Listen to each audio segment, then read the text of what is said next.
Explosion of white and yellow and gold. Look at this right here. Now, from right on that end, pure white, look what it does in about 4 feet. Goes right to gold. And look at the diversity of the shape of those formations. How they just kind of go crazy. And then if you follow that line right on across, look how beautiful that color is. Then one more right here. Are you ready for this? Anybody notice this when you came up the stairs? Oh, that's neat. Look at that. So every time you have a different mineral in the water, it displays itself as a different color in these formations. Isn't that beautiful? What mineral would make it green? The mineral that makes this green, this stuff right here is aragonite. So this is not quite calcite. And so when you get nickel, it displays in aragonite as that bright green. What's interesting, nickel in calcite displays yellow. So you get these different minerals. You're going to get some pinks, we're going to get some purples up here, tied in the cave. So now, whobody's been here before? What do we decide we're going to call this? It has a name. Pink Panther. No, I don't know. It's the great heart of Timpanogos. So the heart, we call it the heart of the mountain. Isn't that cool? Does that look like a heart? Yes, it does. It really does, doesn't it? We actually think it's probably 2 or 3 stalactites that have been encased in what we call a drapery, kind of wrapped around. So isn't that cool? All right, another place to show you some really cool halictites. Look at those things crawling out, bending right. Look on the inside of here. It's kind of neat, huh? All right, any questions? Not yet. All right, guys up on the far end, you're going to lead us out. Go up the stairs till you get to the next handrail, then turn left. You'll see a trail going in there. We're going in what we call the chimes chamber, is our most decorated room in the cave. Isn't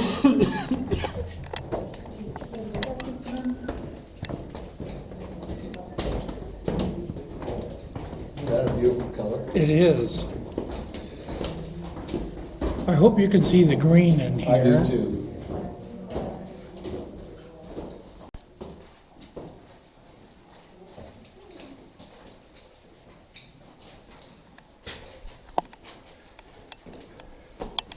Okay, watch your head going in there. There's a really couple of low spots. I want to sample your DNA. Yeah. Now look up. Remember I told you I had a room with a few halictites in it? A few. Look at that. Everywhere you look in this room is covered with halictites. Somebody said there's probably close to 1 million. A little kid standing down there one day and he turned to his mom and he says, "That looks like a bowl of top ramen." That's a perfect analogy for us. So it also gives you a really good view up here. Look at the diversity of shape and size and color. You see this beautiful cascade of orange, that's iron oxide. Isn't that pretty? Now, here's your next formation. Anybody know what these long skinny ones are called? Soda straws. Guess how fast a soda straw grows? Say they don't grow fast at all. They grow really slow. How about 1/4 of an inch every 100 years? Really? So imagine, look at that one right there. That's close to 4 feet long. So here's your math for the day. If that soda straw is 48 inches long, and it grows 1/4 inch every 100 years, that means every inch is 400 years. So take 400 times 48, and tell me how old that soda straw is.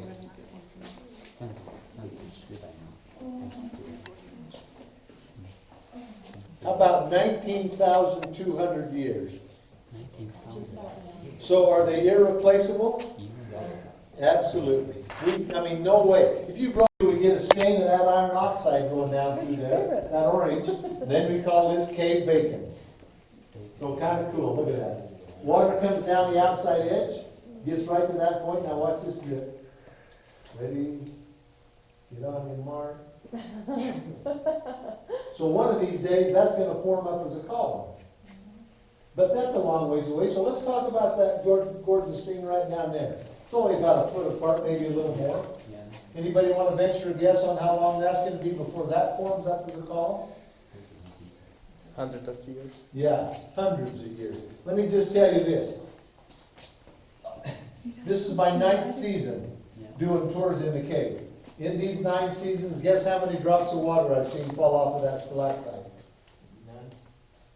One. My first tour in here, I was standing here and the water goes, so I thought, okay, that's good.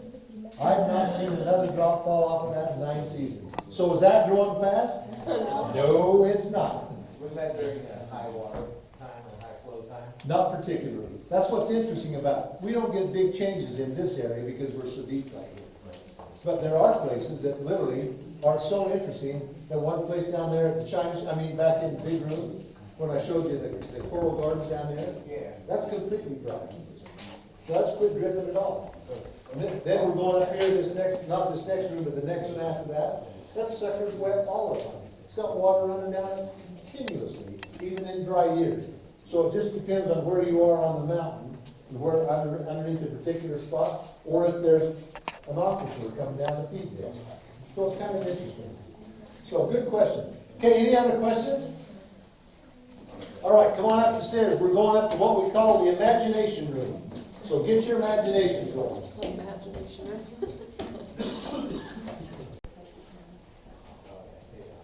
There's one thing about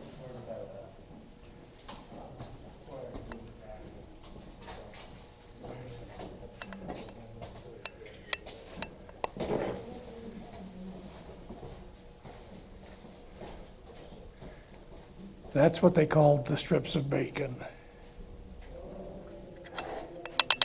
And we're falling behind again, so we gotta get moving. Best looking slice of bacon in the cave. Most beautiful column. Look at that. Some of the most delicate halictites and soda straws. Look at all those up there. Look at that beautiful drapery, a piece of bacon, if you will. So I was doing this one day with my flashlight, and a little kid goes, "Wait, stop!" And he took my flashlight, and he goes, "There's a corn dog." You can call it anything you want. So, like I told you back in that first room when you asked me what Timpanogos means, this is where somebody came in because they'd seen all of this fun stuff, and they said, "Let's name this the Fairyland Cave."